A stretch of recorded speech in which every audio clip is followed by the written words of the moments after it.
Input input పర్ఫెక్ట్గా ఉంటే output అంత పర్ఫెక్ట్గా వస్తుంది. అంటే మామూలుగా ఏంటంటే ఈ ఎగ్జిట్ పోల్స్ మీద అనేక అపోహలు, అనేక సందేహాలు జనరల్గా వ్యక్తం చేస్తుంటారు. సరే, వాళ్ళకుండే పొలిటికల్ పాలసీని బట్టి వాళ్ళు రకరకాలుగా దాన్ని వ్యాఖ్య చేస్తారు. కాంగ్రెస్ వాళ్ళకి ఎగ్జిట్ పోల్స్ పరుగా వస్తే వాళ్ళు దాన్ని ఎన్కాష్ చేసుకుంటారు. లేదా ఇంకొక పార్టీకి వ్యతిరేకంగా వస్తే వాళ్ళు ఇది కరెక్ట్ కాదు. కామన్గా సరే, వాళ్ళ పొలిటీషియన్స్, పొలిటికల్ పార్టీస్ ఆలోచనలు, వాళ్ళ వ్యాఖ్యలు పక్కన పెడితే మామూలుగా మేధావులు, ఇంటలెక్చువల్స్, జర్నలిస్ట్, ఒరిజినల్ సీనియర్ జర్నలిస్టులు వీళ్ళ అబ్జర్వేషన్లో ఎగ్జిట్ పోల్స్ అనేవి ఒకప్పుడు కొన్ని సంస్థలు బాగా చేసేవి, కానీ ఇప్పుడే అంత సైంటిఫిక్గా ఉండటం లేదు, బాగా చేయట్లేదు. ఎగ్జిట్ పోల్స్ ఎగ్జాక్ట్ పోల్స్ కాదు, మన 2018లో జరిగిన కొన్ని సర్వేలు కూడా రిపోర్ట్ సరిగ్గా రాలేదు అనేది ఒకటి ఉంది కదా. ఎగ్జిట్ పోల్స్ చేయాలంటే మినిమం కొంత టైం కావాలి, ఎంత తీసుకోవాలి, ఇంత షార్ట్ టైంలో ఇచ్చే రిజల్ట్స్ ఎంతవరకు ప్రాక్టికల్, ఎంతవరకు ఎగ్జాక్ట్ అనేది ఒక కొంతమంది చేసే వ్యాఖ్య. అవును అవును. సో దీనికి మీరు ఇచ్చే సమాధానం ఏంటి సార్? అంటే మీ సమస్యని కాదు, జనరల్గా ఎగ్జిట్ పోల్స్ మీద మీ అభిప్రాయం ఏంటి? యాక్చువల్గా అండి, ఇది వాళ్ళ వ్యాఖ్యలు నేనేం ఖండించను. దాంట్లో కొంతవరకు వాస్తవం ఉంది. ఒక రాత్రి వెళ్ళి మనం ఒక 500 మందిని పెట్టేసి ఆ ఒక్కరోజుకి ఎంగేజ్మెంట్ చేసుకోవటం ఇది ఉంది. మేము ఏంటంటే ఎగ్జిట్ పోల్స్ జనరల్గా ఏ సంస్థ అయినా సరే ముందు వాళ్ళు ప్రీ పోల్స్ చేస్తారు. ప్రీ పోల్ దశల వారీగా చేసుకుంటూ వెళ్తారు. మేమేం చేసామో కూడా మా సర్వే కూడా ఏం చేసామంటే, మనం సెప్టెంబర్ కొంత అసెంబ్లీ సెలెక్ట్ చేసుకుని చేసి దాంట్లో ఉన్న మార్పు ఏ విధంగా ఉందనేది నెక్స్ట్ మంత్ అక్టోబర్లో చూసాం.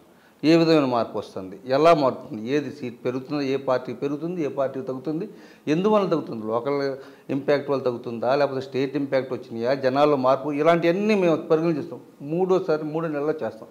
ఇది మార్పు ఇలాగే వెళ్తూ ఉందా, డిక్రీజ్ అవుతుంది, మేము ఈ యొక్క పారామీటర్స్, స్కేల్స్ చూసుకుంటూ ఉంటాం సార్. మా బ్యాక్ ఎండ్ టీం కానీ మేము కానీ అసలు ఎలా జరుగుతుంది, ఆ అసెంబ్లీని ఇలా పట్టుకున్నామంటే ఇది పెరుగుతుంది, ఎందుకు పెరుగుతుంది, ఏ కారణాలు, ఇది ఒకటే పెరుగుతుందంటే అక్కడ అసెంబ్లీ కంప్లీట్, కానీ అన్నీ పెరుగుతున్నాయో లేకపోతే అన్నీ తగ్గుతున్నాయి అంటే ఏదో జరుగుతున్నట్టు అర్థం.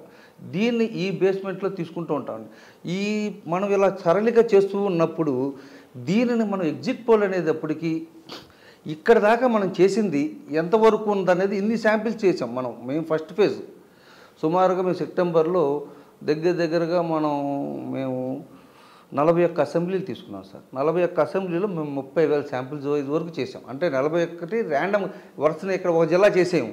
ర్యాండమ్ పద్ధతిలో కొన్ని పిక్ చేసుకుంటాం. అది ప్లస్ అయినా రావచ్చు, ఒక పార్టీకి మైనస్ ఉన్నాయైనా ర్యాండమ్ పద్ధతిలో పిక్ చేసుకుని మేము 41 అసెంబ్లీలు చేసాం. దగ్గరగా 30,000 శాంపిల్స్ చేసామండి. 1 మంత్ పట్టింది మాకు ఆ ఒక్క చేయటం. అంటే మాకు 30,000 శాంపిల్స్ చేసే 1 మంత్ పడితే ఒక్క రోజులో మేము 50 లక్షల ఎగ్జిట్ పోల్ చేయలేము కదా. తర్వాత అయిన తర్వాత 3 days మళ్ళీ వర్క్ స్టార్ట్ చేసామండి అక్టోబర్లో మేము. తర్వాత 65 అసెంబ్లీలు సెలెక్ట్ చేసుకున్నాం. అందులో వీటిలో కూడా కొన్ని ఉంటాయి, సపరేటివ్ కొన్ని. అసలు ఎలా వచ్చిందనేది మేము ప్రణాళిక వేసుకున్నాం. తర్వాత మళ్ళీ నవంబర్లో, అంటే పోలింగ్ బిఫోర్ 28th వరకు మేము చేసామండి. అంటే సెప్టెంబరు, అక్టోబరు, నవంబర్ 3 ఫేసెస్లో చేసాం వర్క్. ఒక్క రోజులో చేసి ఒక వారంలో చేసి ఇచ్చింది కాదు. దీన్ని నిశితంగా గమనిస్తూ 3 నెలల పాటు అసలు నేను ఇక్కడే ఉండి మేము అంతా మా team well trained and well experienced sir.